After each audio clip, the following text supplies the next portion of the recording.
What is the manager news? No problemo. Let's start off at the start of the day, where we got some news about the press conference last night after Sporting knocked Benfica out of the Portuguese Cup.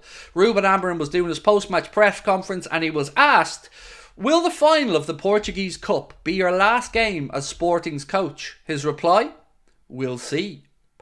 I like that reply.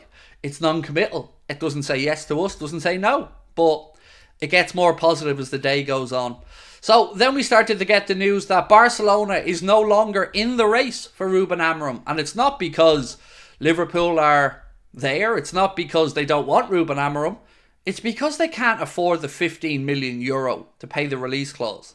That is not a good look for a club as big as Barcelona. And I do find this funny sometimes, by the way, because 15 million for a player would be nothing and we'd be all saying bargain. But sometimes clubs don't seem to want to pay for a manager. And I do find that weird because, 10, 15 million euro for a manager seems a very good value if you consider how big an influence managers are on football clubs. So Pedro Sepulveda has confirmed Barcelona are out of the race for Ruben Amorim.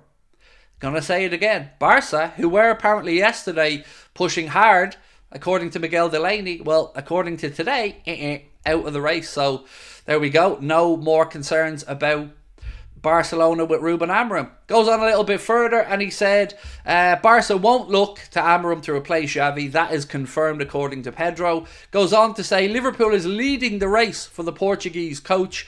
The release clause is about €20 million, but Sporting could be willing to negotiate a little bit for a club outside of Portugal. Pedro went on to finish where Amorim's focus is now on the Portuguese League and the Portuguese Cup, where, of course, Sporting are on for a potential double there. A little bit more, this time from Fabrizio Romano, again pointing in a good direction for Ruben Amorim and Liverpool. He said the main name on Liverpool's shortlist is Ruben Amorim. Liverpool are really interested and already had some contact to understand the parameters of his release clause. We'll go a little bit further though, because that's not where the good news ended. Pedro Sepulveda then upped the ante a little bit and he said, and this is the part that I got excited about, Liverpool have formally opened negotiations over welcoming Ruben Amorim to replace Jurgen Klopp this summer and are leading the race to sign the highly rated 39-year-old.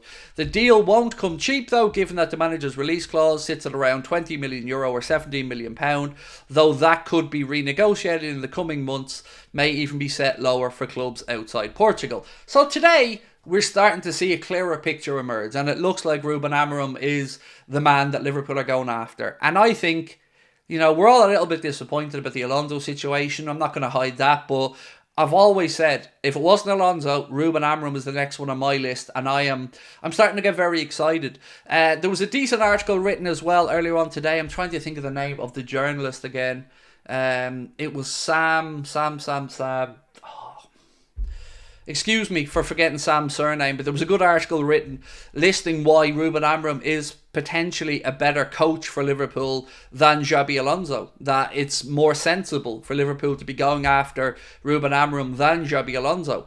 So I'm really happy about it. But I'm going to ask a straightforward question tonight, my friends. Would you be happy if Amorim is the next Liverpool manager? And we're going to put that to a poll as we always do. Sultan said €15 million is a lot, Craig, for a manager. My point though, mate, was not that it isn't a significant amount of money. It's that if you look at how important a role a manager is at a football club, and the fact that the manager would set the tone for the entire club in some instances, €50 million isn't a whole lot of money for the influence that a manager can have on the outlook of a club. So we often see we'll spend 30, 40, 50 million quid on players, but for a manager, €15 million, I mean, look, for us mere mortals, it's a lot of money. But I think seems reasonable. Now remember, Sporting paid €10 million themselves to get Ruben Amorim from Braga when they signed him. So, it's not like they're just demanding money for a manager that they didn't pay for. They did pay a release clause. Do you think if Amorim comes in, Inacio is a definite signing? Said Joshua Hayward. Thank you for your question, Joshua. And I'd love to know everybody else's thoughts on this as well. But happy to give you mine. No, I wouldn't say a definite, but what I would say for certain is we need centre-backs. And If Ruben Amorim is going to come in and play 3 at the back, I would suggest we need 2 centre-backs. I like the idea of Inacio, and I think most people in the chat would be happy with Inacio. So for those who aren't aware, Inacio plays on the left side of a back 3 for Sporting. Diomande plays on the right side of a back 3 with a name that will be familiar to you playing in the centre. Sebastian Coates is still playing his trade, believe it or not, at Sporting Lisbon. So their back 3 setup is usually Inacio on the left, Sebastian Coates in the centre, and Diomande on the right. 2 of those centre-backs are likely to be in demand this summer. Diomande is one who's probably attracting the most interest from a whole host of clubs. I'm open to be corrected on this, but I believe Diamande's release clause is about €70 million. And then, of course, we have Inacio, who's been linked to Liverpool even before Ruben Amorim was linked as manager. So I don't think it's out of the question to assume that we will look at Inacio. I just don't know if Ruben Amorim will be warned not to come back to, his former club to try and poach players, but I guess time will tell. Do you think Amorim fits Liverpool? I absolutely 100% do, for a host of reasons, and I'll try my best to explain them to you right now. He's a young up-and-coming coach. Good, that ticks a box. He has a track record of overperforming against competitors with bigger budgets. Now, that's not a sexy thing to hear, right? Because immediately we all think FSG cheapskates. But it's also a good trait to have. It doesn't mean that we can't up that budget of his and bring in players that hopefully he can still make overperform. But he ended a drought for Portugal, He ended a 19-year drought for Sporting Lisbon by delivering them a league title. He looks likely to back that up now a couple of years later with a Portuguese double. And they're a club that just doesn't have the spending power of the likes of Porto and Benfica. You also look into his relationship with his players, and those bonds are very strong, and his relationship with the Lisbon fans is incredible considering his background is with some of their arch rivals, Benfica. So there's a lot of stuff in Ruben Amorim, that makes sense to me. The more I look into his style of play, the more I think, yes, we will have to make changes to the way we set up if he uses his preferred system of 3-4-3. But look, honestly, I do. I'm not going to hide the fact that it's a disappointment Alonso chose to stay at Leverkusen. But I've always said, after him, Ruben Amorim was my second choice. And Liverpool have had a habit of getting second choices right. Look at the Salah situation. Jurgen Klopp wanted Julian Brandt. We went out, we got Mohamed Salah. And the rest, as they say, is history. Would you take Fonseca for free and use the 20 million for team improvements? No. We won't pay 20 million, by the way, Kevin John, for Ruben Amorim. I think we'll probably get him for somewhere between 10 and 15 million euro, would be my guess. What's that, about 12 million pound maybe?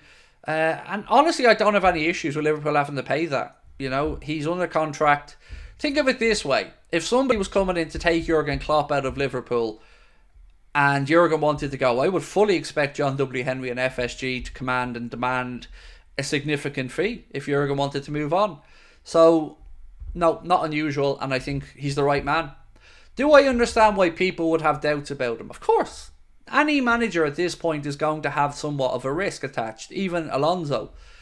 But what I don't buy, and this is something I'm going to push back on with a lot of people I've seen in the media, this talk from the likes of Glenn Johnson and some others that Liverpool should almost bring in a sacrificial lamb for a year or two because the next manager is absolutely deemed or doomed to fail after Jurgen. I don't buy into that thought process at all. If I was a young up-and-coming manager who had achieved a little bit in the league and was offered the job to come in and manage this Liverpool group, I bite your hand off. And I think that would be the attitude of a lot of top coaches.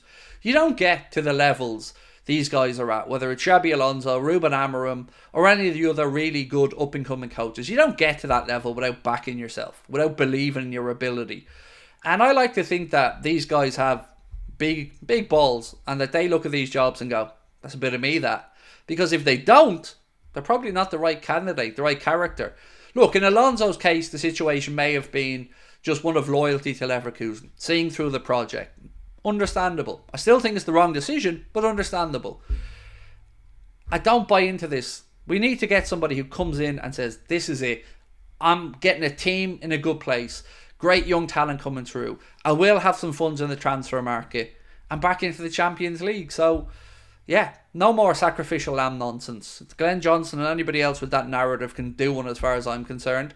It's defeatist, and we don't need defeatist thinking. We need positivity.